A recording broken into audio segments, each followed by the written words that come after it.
Welcome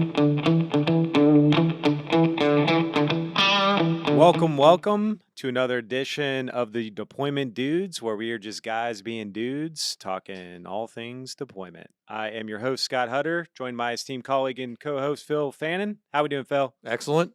How are you? I'm wonderful. You do look wonderful. Yeah, thank you. As usual. Yeah, thank you. This man crush I have on you. Yeah, I'm gotta waiting for you. I'm waiting for you to comment on my hair. I must not be having a good hair day. I do love that Last time. hair. Thank you. Like I said, I'm always just trying to be like you. Please don't. I think you'd have to suffer a lobotomy, first of all. All right, let's jump into I don't know what you do with that. So today we're going to talk about something that I've heard you just around the office, not even part of the conversation, just getting very loud and passionate about. Oh, God. Where are you going with this? It could be a lot of things, right? It could be. Yeah. I'm scared. Golf. No, I'm kidding. Ooh. I'm sure. Yeah, I know you'd love to do that one. That's passionate. Because I know you've lived through this several times, right? Doing this and not doing this. We're going to talk about today is the purpose and benefits of a good pilot burn-in phase. Oh, boy. Yeah.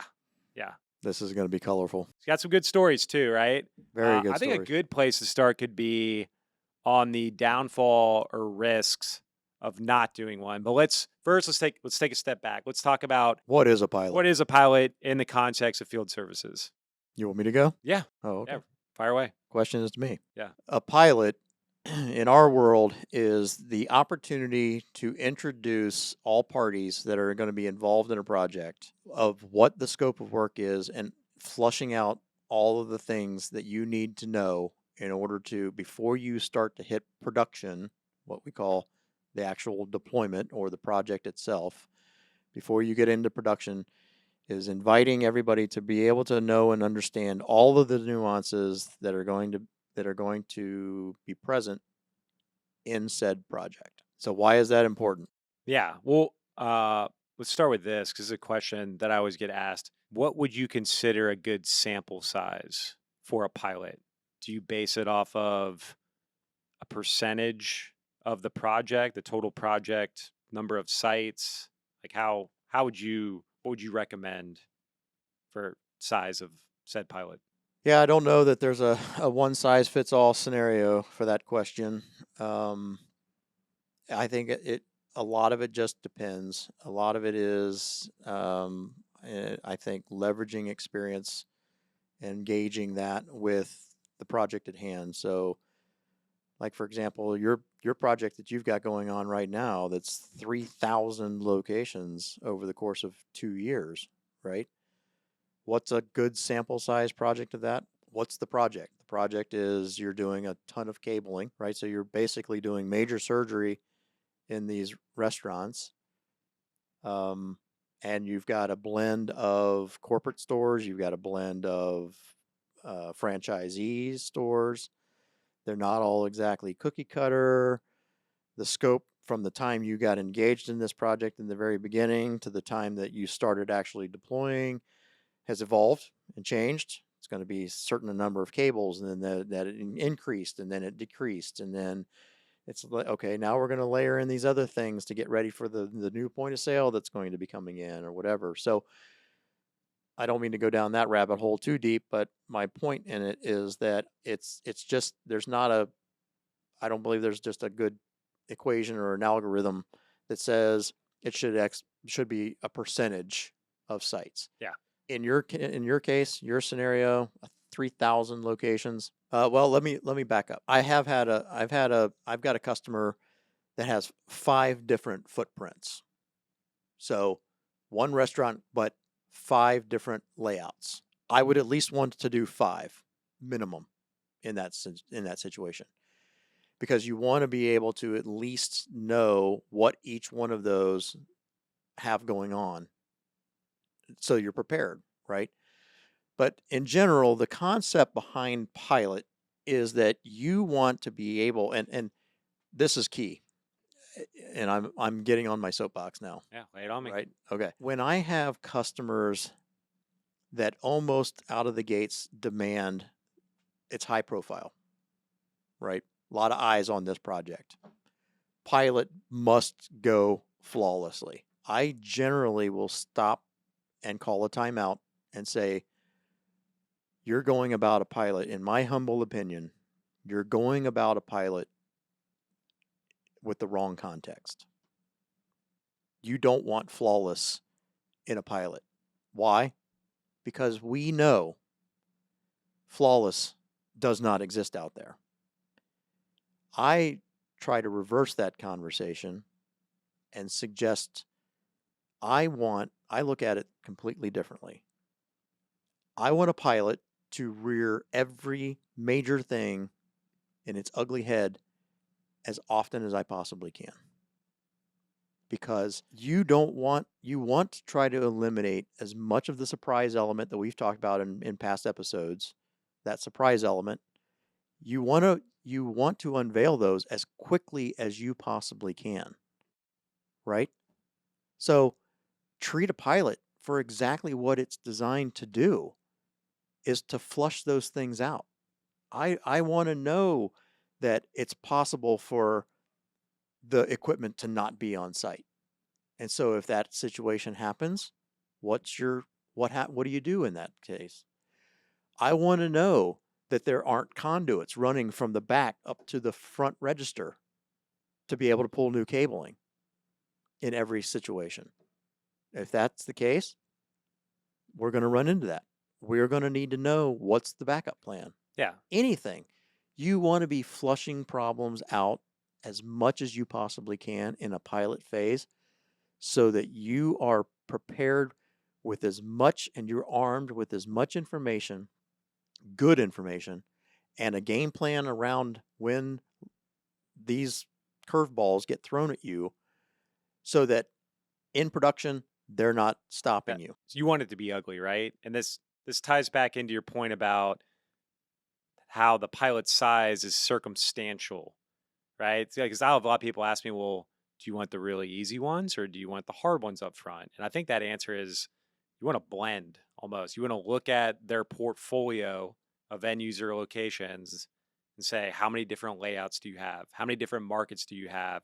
What's the average age of these buildings? Are some of them built in the most of them are built in the 70s? There's not that many new ones. So you want to look at that portfolio and the different shapes and flavors and try to come up with a good blend so you can cover all of those bases during that pilot phase. I do want to go back and clear something up that you said about we want it to be ugly. Let's make sure that the audience knows that when we say we want it to be ugly, that don't take that out of context and suggesting that you want this to just be a disaster. Yeah, yeah. That's not what we're saying here. When we say we want it to be ugly, we're talking about in a controlled fashion. I don't mean like having missteps of stupid stuff. Technician didn't have, the wasn't vetted properly. We missed the dates. Easy layup stuff that you should be doing as a deployment services organization. That's not the kind of recklessness that we're talking about here. We're talking about most organizations don't know exactly what they've got in every given location, right? Documentation like that either gets lost, doesn't exist, whatever. And it's important to be able to have enough sample size to launch a project so that you've got a healthy understanding of what is going on in these locations and what are the things that could ground us or render this a halt scenario and put the project, maybe the timeline, whatever, in jeopardy. And so it kills me when customers want to come right out of the gates and say, this must be a flawless pilot. And I'm like, you've got the entire wrong idea about what a pilot is. And I don't mean that to sound disrespectful or like I'm a know-it-all or anything like that. But I hope that the audience can understand that we treat pilots in the sense that we need to be educated. We need to know everything that we can possibly know to keep the train on the tracks and be able to hit your deadline. Because if it does have all of those eyes on it that they talk about, that's when it needs to go somewhat flawless. But it's only because you're going to be able to flush that stuff out in a pilot phase. So I told you, sorry, got on my soapbox, but It's a sensitive subject for me. Yeah, well, I think from a client perspective, they have internal stakeholders that they gotta Yeah. report this to. It's a lot of times it's their solution. They're trying to get budget for it, so they may want things to go perfect. But to your point, you can't mask things, right? And it's got to scale at some point. So it's better to get out in front of those things than find it out when you're in the production and then things come to a screeching halt. Right. Yeah. So let's tell some stories. You guys have a really good story of this, right? Just recently in the past couple years, the risk of not doing a pilot phase. And I think everybody wants to do a pilot phase. It sounds great, but sometimes there are external pressures, timelines, deadlines, equipment becoming end of support, end of life that doesn't lend the luxury to do a pilot. And all of those things that you just mentioned were jammed into this particular scenario. And and I also want to preface it that nobody intended to just not want to do a pilot, but like you just stated, deadlines started coming about and had to be finished at a certain amount of time, but they hadn't gone through all their proper vetting with which hardware they're going with and flushing out a lot of that kind of stuff. And so, you know, more often than not, our projects start that way. It's plan, plan, plan, plan, or not plan, plan, plan, and then all of a sudden now you're forced. You have to do something. You're on a deadline, and now go. Sprint. And I think sometimes our customers they get spoiled in the fact that we're as nimble as we are, and we show that constantly, and we're pulling rabbits out of hats all the time. And so I think it's easy to forget that there's a lot of planning that needs to go into these things to make them successful. Anyway, The um, simplest way that the analogy that I always think of this is, have you tried to sprint recently, like full speed? you want me to break a hip? Exactly. That's my point. I have recently and pulled a hammy, right? And guess what? I didn't walk. I didn't jog. You just I just went sprint, go, pulled a hammy. my quads burn like crazy when I do that. Yeah.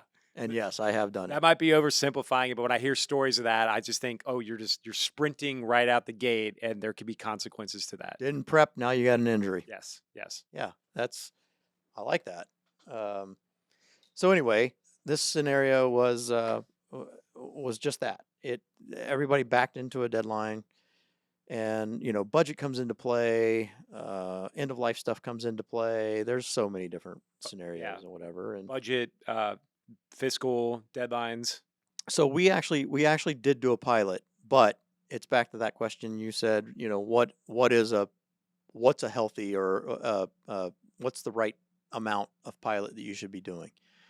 And in this scenario, this situation, we didn't have enough sample size to really flush out the things that we needed to.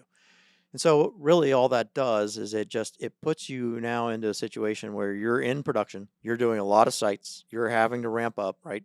Usually what we try to do is we start off slow, start to ramp, hitting a climax, and then starting to tail off towards the end and making that schedule softer towards the end so that now you've got enough time for any of the stragglers, right? Sites that couldn't go for whatever reason, and now you have to put them back in rotation and schedule them or whatever. And we just didn't have a chance to be able to do that. And we didn't get to see all the different types of scenarios. And so it lends itself problems. And then you're almost talking about building the airplane while you're flying it. Right? And that doesn't always go well. Yeah. And so, especially if you've got a lot of sites, you've got a condensed time frame, you're trying to schedule, you're trying to track, you're trying to collect all of the deliverables, all in the while that you're getting thrown these curveballs because this particular storefront or restaurant front or whatever has this scenario, and we've not seen that scenario before. So now what do we do? All the while, the train is still moving. You can't stop. And That's the biggest difference is when it's a controlled pilot environment, you have the opportunity to pivot, adjust. But to your point, if the airplane's already in the air and you're building it, you can't slow it down. no, right. So that's why emphasizing like this episode, I believe, is really important for our listeners, because if you've got a project that's high profile, complicated, right? Maybe there's a lot of technology that's going on. Maybe there hasn't been a lot of bench testing that could be done or whatever. I feel like you should just offer yourself the opportunity to build yourself enough time to do a pilot and look at it through the lens of you want to be able to know and understand the nuances of this project, of what's going to happen. And even though we do this on an everyday basis, right? We've got a variety of different customers. We've got employees here that know how to schedule, they know how to track, they know how to project manage these types of projects, but they all have nuances to them. Doesn't matter how many times you go out and you are going to do a POS rollout, or you're going to do a Wi-Fi access point rollout, or you're going to do a cabling project, or all of those things are going to be part of that scope of work. I don't care how many times you've done this. Every customer is unique. Every communication expectation is unique. Every environment is unique. And then the technology at hand is unique. And so there's a lot of things that come into play. And it's very easy also for customers that you're in these pilots, or you're starting production, and they all start out bumpy.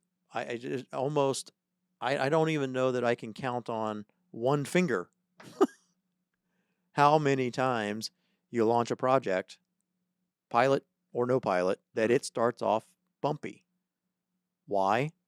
Because there's a cadence that you're trying to develop, you're trying to understand. And it's all those things that I just mentioned that have to get discovered and understood in the beginning. It does, if you're good, if you've got a good reputation, as we do, and there's others out there in the world that have great deployment skills and do this work very well.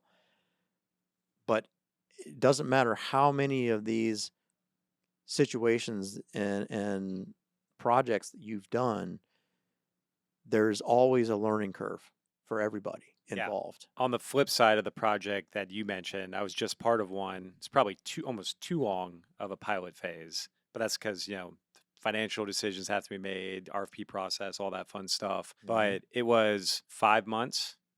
I think we did 40 pilot locations on a 3,000 site rollout. And even with that luxury of time, and we did a lot, we're building out, regional tiger teams, tribal knowledge, um, fine tuning the install guide. We put together a video installation guide, have a technical coordinator trained up for remote support that has a decision tree where if you run into this, do this. But 40 locations over 5 months. Then we get into production, and all of a sudden it's 10 sites a night. So then you start stress testing it. Yeah. And you're getting further into those markets where maybe you did a location or two. Now you're getting the new areas of that market, and the circumstances are completely different. So we're like 3-4 months into that, and still, just like you said, you can't predict everything. It's going to get stress tested. You're going to learn things as you go. There's always going to be bumps no matter how much of a pilot phase you do. But think about that project that you're in right now. It's not just you and the end customer. There's a lot of people in the middle of that, right? Mm-hmm. A lot of different responsibilities. Somebody's shipping hardware to the location. We have to get the technicians spun up and ready to go. You got to work with somebody else for the scheduling, and then making sure that that schedule works with not just the corporate folks, but all the franchisees. And they have different operating hours and different functions of communication. And I mean, it's incredibly complicated. And then you tack on the number of locations and the amount of work that's going on inside of every one of these sites. So it's just, I think it's very easy to oversimplify and to come out of the gates thinking that this should be a layup. Like, you do this on a, this is your living. You do this all the time. But I mean, look at doctors. They're all the time discovering and learning new things about the human body. Well, so are we. you know? Yeah, I think there's just certain things you're not going to learn until you scale. It can't be discovered in a controlled pilot. Like in the project I'm talking about, I didn't realize there's like a US shortage for a certain type of raceway. So we're not going to know that just doing 40 sites. Now Right. you're trying to do hundreds of sites and you find out, oh man, it's really hard to get this. So now we have to pivot to something else and, call an audible on how we're procuring this material and shipping it to site. There's just things like that. You're not going to be able to flush out on a small sample size pilot. Yeah, and you're reliant on others. So in that scenario, we don't manufacture Raceway, Hmm. right? And so knowing that there's a shortage and then knowing what you're going to do to circumvent that situation, you're reliant on somebody else to execute on that part. And that's just one example. Think about all the other things that you have going on. Cable color, jacks, wall plates, all Yeah. that stuff. New store openings, store closings, manager's sick a day. Yeah. It's just so many different variables. Absolutely right. Yep. Yeah. And so to tie this all back, I don't know how you put a value on how important having a pilot is. And regardless of what vendor you're working with, um, there is a difference between incompetency of a vendor and flushing things out in a pilot program, right? I think you can easily tell the difference. Okay, you're just missing schedules, or you're just flat out not getting the POs and the work orders out to your technicians, and they're showing up and they're not sure what they're. That's that's not what we're talking about here. That's missing the boat entirely. And if all those examples that I just came up with are happening in a pilot, I think the red flag should be going up. That's an organization that doesn't do this type of work typically. What you should be thinking about in terms of the pilot is all of those unknown scenarios that are not considered a layup, and what's happening in your stores or your restaurants or your offices or whatever, uh, and and and really making sure that you're identifying as much as you possibly can, so that when you're in production, you're smooth sailing. Yep. Absolutely. Great subject. Yeah, another great conversation today. If you enjoyed it yourself, go give Kinettix a follow on LinkedIn or go give Phil or myself a follow, and we will see you guys next time. Excellent. Thank you.